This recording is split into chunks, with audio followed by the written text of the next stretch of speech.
One thing that's evolved probably for me is multi-positional players. And there's real value to that, to where, a wideout who can take snaps, a linebacker who can play defensive end, and a safety that can play down to linebacker. So not everyone can do that. But for the people that can, you've added value, and there could be a new look or a new scheme to work. So the multi-positional players, to me, that's been one of the bigger changes. And my time in Dallas allowed me to explore into that area more. And it's led me now to, with our own staff, are we looking for that? Can we find some other roles for people? What's up, Commanders fans? Today was day 2 of training camp, and we got a lot of news. We got Dan Quinn. We want to talk about Emmanuel Forbes, Frankie Louvu, Sam Cosmi, Jonathan Allen. It's a lot of guys we're going to talk about. And let's first talk about Emmanuel Forbes. So last season, the biggest problem for him, or even before he even came into the league, after the draft, he was talked about because of his weight. And over this course of time, he has been gaining weight this offseason. And I think it's starting to look a little noticeable just in the upper area, the torso area. So he's gone from being 166 to 180.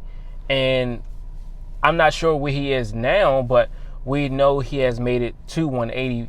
And, as a skinny guy, it takes time to put on weight. So now he's starting to gain a little weight. Of course, it's not extremely noticeable, but you can see a little change. But I'm happy that, he's taking the initiative to do those things. And really, and one of the things that he said was, just work out, eat a lot, just get my weight to where they want me at. So got a favorite thing you like to eat that's helping you bulk up? Steak and rice. I can see that he's listening to people, and not just people, but his coaches and the weight that they want him to put on, because I'm sure they're telling him as well.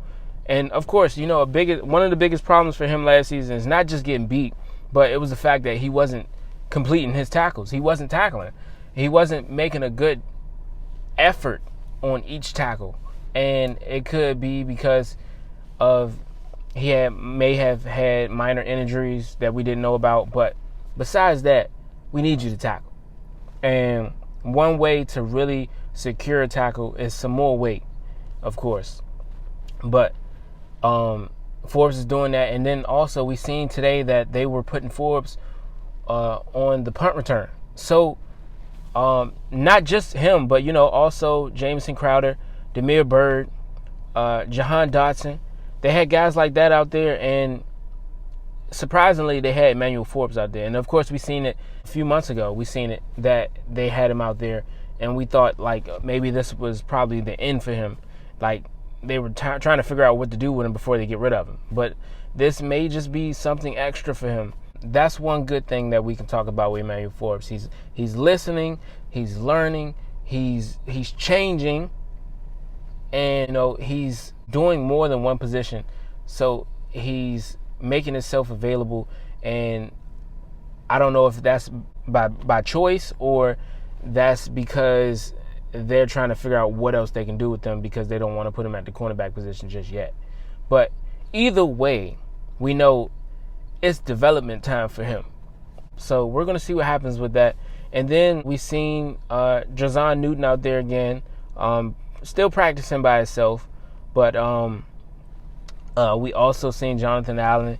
And Jonathan Allen, after practice was over, it seemed like he was talking to the defensive lineman coach. And I'm sure, not just him, but I'm sure everybody that's a defensive lineman player talks to the defensive lineman coach, which is Daryl Tapp. I'm sure everybody talks to him, but everybody was making a big deal about it, just saying that, okay, Jonathan Allen, he's trying to take his game to the next level just because he's holding a conversation with him outside and, in front of the camera. He just didn't feel like waiting. But you could tell he's picking his brain. And, of course, it's not just him. I'm sure Jazon Newton is picking his brain as well. And Jonathan Allen is one of those guys who's been here for a very long time. He's been playing at a high level at his position. And, he's ranked in one of the top 100 players this year. So, man, I'm excited for him. And what Frankie Louvu talked about in his presser, he talked about how him and Bobby Wagner, their connection is on a whole nother level. Yeah, man, sometimes we don't say anything, but we just feel, each other just connects, man. Like, we just kind of play off each other. The communication level, man, between me and him is on point. So it's moving forward, and the process is to keep it at that. Like he said, they don't even need to talk to each other. That's how good they're getting. Think about it. When you don't have to talk to nobody and all you got to do is look, that just takes your game to the whole nother level. Because, and this is only the off season. So just imagine what that's going to do to them when they play during the regular season. These guys are already on a level where they don't even have to say anything. And they understand what to do. And they understand where to be, what he's thinking about, what's going on. And people really underestimate Bobby Wagner.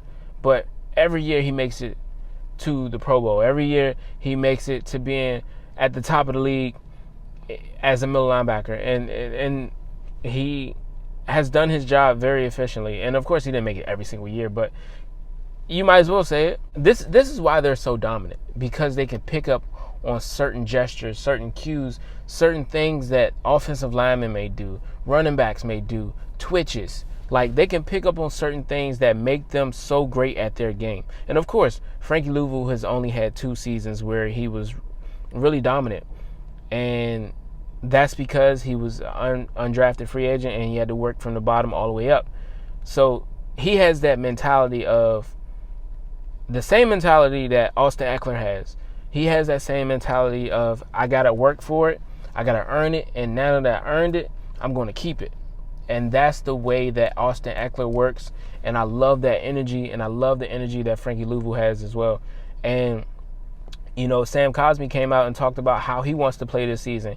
He wants to be looked at as one of the best players in the league.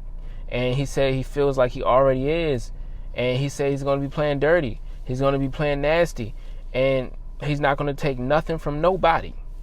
So he's already sparking a fire in himself, in his teammates, and the fans. So I just feel much better about how we are and the new inspiration that this team has, and how we've been inspired by Josh Harris, Dan Quinn, Adam Peters, and just the guys that he brought in. He brought in guys that have all the same mentality, are like-minded individuals who want to get to the Super Bowl, guys that want to prove it that they are better than what people think they are.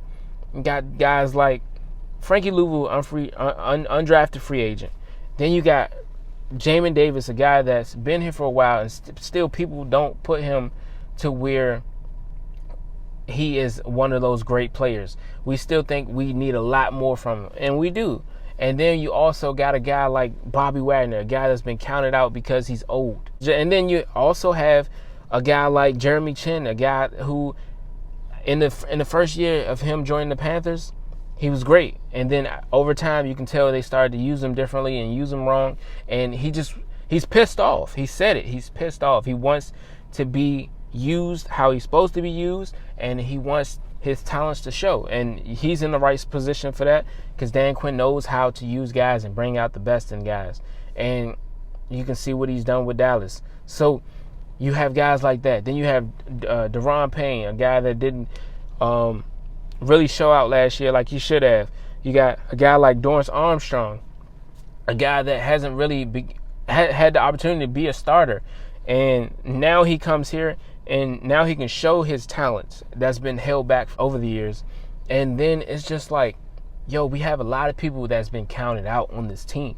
So what do you think they feel? And then you got a guy like Michael Sanders still, who is short. He's just phenomenal in college.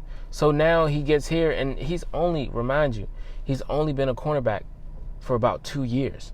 So just like him and Luke McCaffrey, they haven't been in their positions for a very long time. Like before, Michael Sanders still was a wide receiver. Before, Luke McCaffrey was a quarterback. Like, these guys made changes.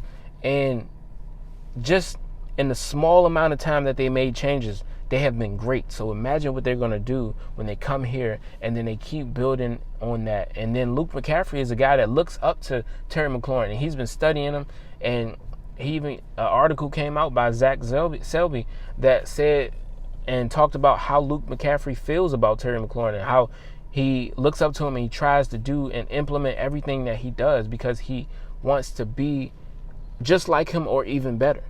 And I'm rooting for him.